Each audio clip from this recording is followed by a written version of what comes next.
Hey, this is Shaun with the Go Tennis Podcast, powered by Signature Tennis. Check out our calendar of Metro Atlanta tennis events at letsgotennis.com. And if you're a fan of Bull Shark Sports, go to shop.letsgotennis.com and get yourself a hoodie or a hat. And after watching this, please look in your podcast app where to leave a review and do that for us. We're shortlisted for the Best Tennis and Racket Podcast Award, and we would love to earn your 5-star reviews.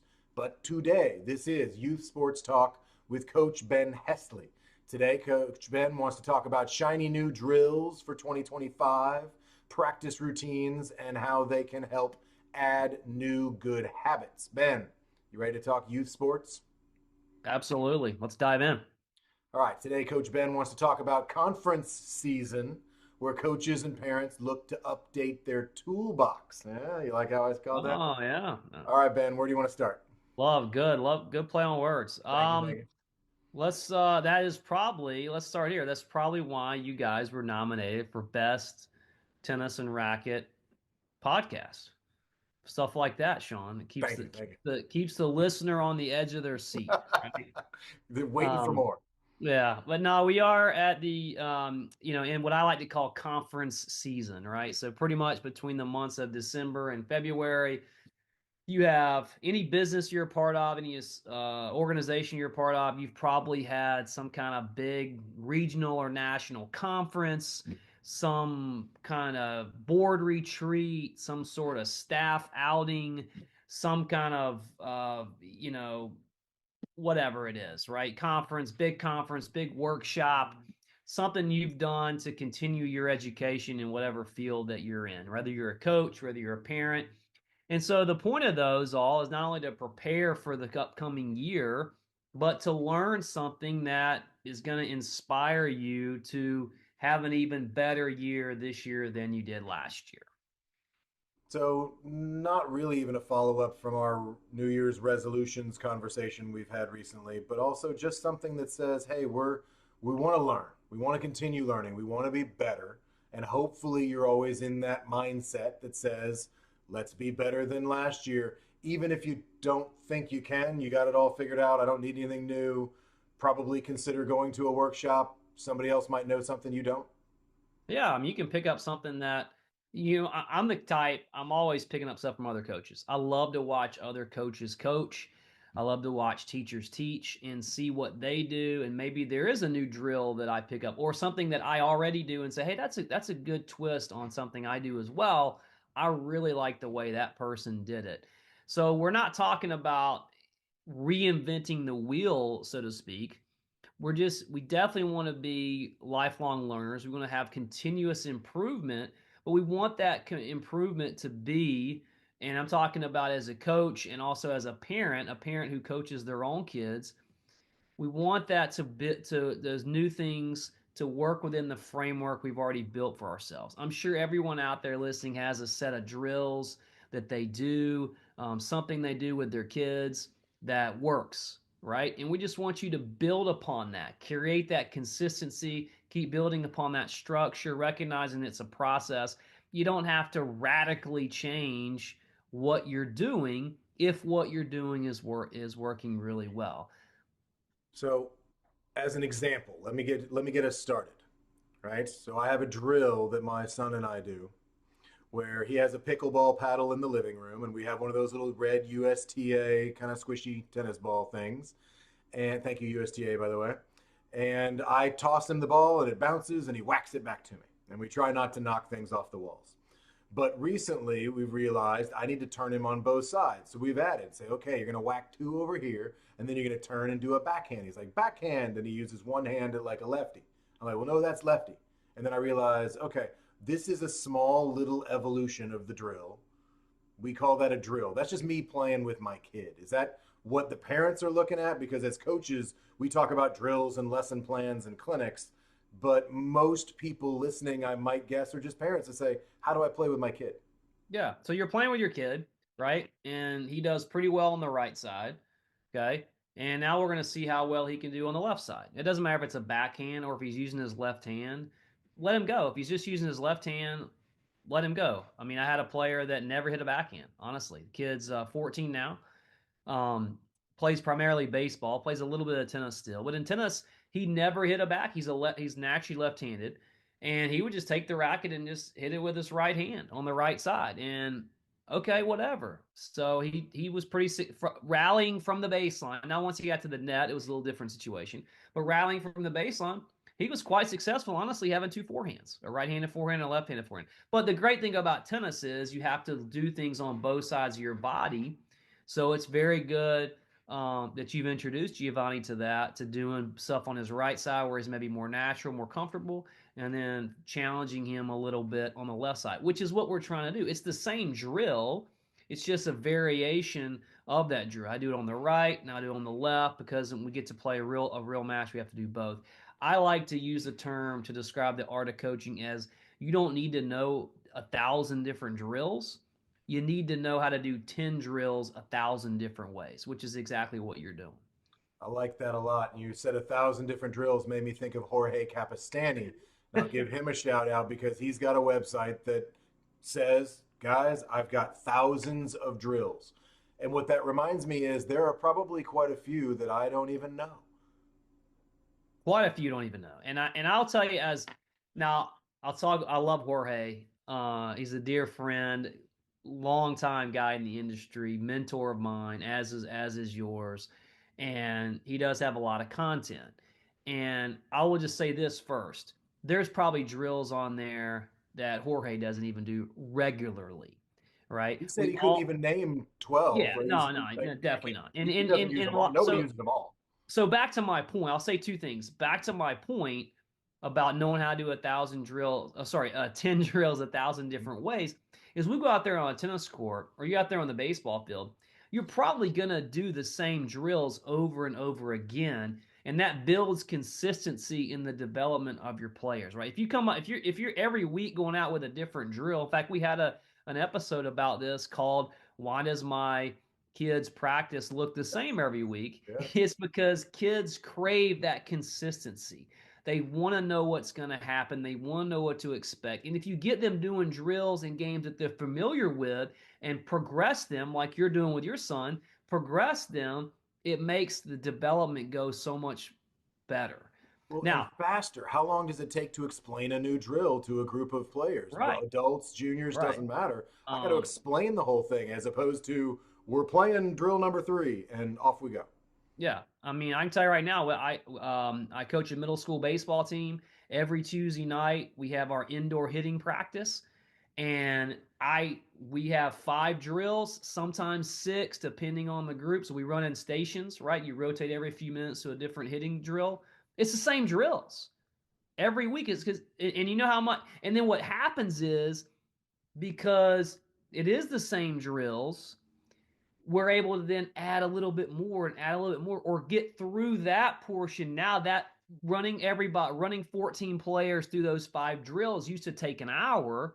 Now it takes like 45 minutes. So then guess what? Then we can spend 15 more minutes on strength and conditioning, fielding, pitching, whatever it is that we want to be able to do, right? So that definitely helps you add in those little wrinkles because now it takes so much less time. But back to Jorge and the 1,000 drills or 10,000 drills on his website, and the same, I'm going to say the same statement for guys that you follow on your social media accounts that are these, YouTube coaches or social media influencer coaches that are those guys are making money off of us watching them and subscribing to their channels. And that's great. That's a good business for them. And I get a lot of value from that. But those people have to also create more and more content to keep us watching, right? I mean, how successful would Jorge's business be if it was not, hey, I have 10,000 drills for you? If it was, hey guys, I've got 10 drills to do 10,000 different ways. Like, Mhm. which one is going to sell more than the other? I don't know. Let's ask because if we could pick our favorite We can drill, ask him. well, We and can this goes ask back him. to, yeah, one of the main rules of life, which is speaking to someone where they are. If you're a coach or even a parent, you got to talk to your kids differently. You can't say the same thing to one kid that you said. They hear things differently. And then also, especially with coaching clients, whether it's an adult or a kid, we've got 10 people out there. I've got to say one thing 10 different ways. So there's a similar concept there of being able to communicate with people and say, hey guys, this is the drill. Okay, now we're going to add this little thing. Or today we're going to do this version of that same thing. If I say king of the court, what does that mean to you? Yeah, There's we're no gonna way have you and I are thinking of the same thing right now. yeah, cool. We're gonna have Is one it? person over there playing. If we beat them, we get to take their place. Yeah, no, I've got 17 different versions of king of the court. Absolutely. And we got girls out there. All of a sudden, we're in an argument. Why isn't it queen of the court? Well, that's why I had to. That's why I changed it to champs and challengers. There you go. See, we got to For rename these things so we don't for that waste time arguing over the for that name. very reason, right? And so, but I agree with you. And I've said to tennis coaches for years, to me, king of the court or champs and challengers, that's a not a game, that's a format, right? So we're There you gonna go. we're gonna play a competition format. So we're gonna have competition as part of our practice. We're gonna play, let's just call it king of the court, okay? Because we everybody knows what that means. Well, there's 10,000 different ways. King of the court is just a format, right? Now, inside that format is my actual game or my drill. Do I have to win 2 points in a row to take your place? Do I have to win 2 out of 3 points? That's a little different strategy. Am I serving to start the rally? Am I just drop feeding it? Is coach feeding it? Is it doubles? Is it singles? Is it half court? Is it full court? Do I have to hit the first ball cross court? Can I hit the first ball anywhere? Just on and on and on and on and on with whatever it is. And that's how we do it. We play champs and challengers at the end of every single practice with our orange and green dot ball kids. And but it's different every time. Sometimes, hey, if today's theme is volleys, I'm gonna throw something in where hey, you have to Relevant. win the point with a volley, or you have to hit at least one volley per rally to earn that point. Or if you hit a volley for a winner, you're automatically over. If you win the point from the baseline, you only, like we do one commonly that says you have to win 3 points to take the champ's place. If you win with a ground stroke, you only get 1 point. But if you win with a volley, you get 2 points. Or sometimes I'll say if you win with a volley, you're automatically over, right? So we creating the drill or the game that we want to incentivize and teach the kids tactics within the structure of the game, which is champs and challengers. You call it king of the court. And these drills are designed to create better habits in the players. So, as an example, if we want to work on volleys today, we're going to incentivize you with extra points to go to the net and hit a volley. We're going to give you that practice to give you that consistency, we being the coaches, but parents in the same way. Say, hey, if you want to create a habit of, hey, you know what, my kid needs to be better all court player and we need to add something else in, you're going along that habit routine. And in January, we like to talk about it with resolutions and habits and say, hey, how do we keep this going? Are we still doing this in June and November? Are we still actually seeing the results as opposed to just, I've got this new drill, it's great, I'm getting rid of an old one, and I've got an updated drill? Well, that's not really what we're talking about, right? No, not at all. I mean, um, like I'll give you an example, like the dynamic warm up, right? Huge on dynamic warm up. And why do we do dynamic warm up? Because, and I'll still a phrase that for my Canadian friends, if you look at Canada Sport for Life, they have great research and resources on long-term athletic development. And one thing they call in there is learning to train. And I tell my guys that, hey, you're preteen, you're even a 13, 14-year-old, you're a 10 under kid, we're as coaches, not only we taking you through these drills and games to help you make you a better player today, we're teaching you long-term athletic development. And I stole it from them, learning to train. So we're teaching them these things to help them learn what a real quality training session and environment looks like. And then if they move away from us and move on to something else, they know what that looks like. They know how to prepare themselves for a practice or for competition. I use dynamic warm up as a good example. So if a 10-year-old doesn't do a dynamic warm up, are they going to play any less better than they would if they did do it? Are they going to injure themselves if they don't do their dynamic warm up in the short term? There's an argument for it, but in Right? theory, less so than I am at my age. Exactly. Yeah. I mean, you could argue There's no real, is there, you could argue there's no real performance benefit to doing a dynamic warm up for a 10-year-old, Hmm. right? Maybe they should spend more time hitting balls than they are the 10-minute dynamic warm up that we do. But what does it help them with long term? Understand that warm up is important. Understanding a warm up is important. Teaching them some concrete, specific activities they can do to prepare their body for better athletic performance. Now, back to the point we're making about the consistent structure and how that helps your practices. Maybe the first practice we only do 5 dynamic exercises. But guess what? Next practice, we could add a 6th because it goes faster, and then a 7th, and then the 8th. And pretty soon, into like practice 4 or 5, we can bang out like 10 different exercises. Or maybe we got the 5 or 7 we really like, do those. And because now it takes 5 minutes, not 10 minutes, then now we're on to something else that we can add to our practice session. Yeah, I like it. What else you got? I think that's it. I think the biggest thing with we go to these conference, we're in conference season. Everybody wants to just grab onto that one nugget that's gonna just make the year go so much better than the last year. Just keep building upon what you're doing. Find if you don't have a structure, get yourself a structure.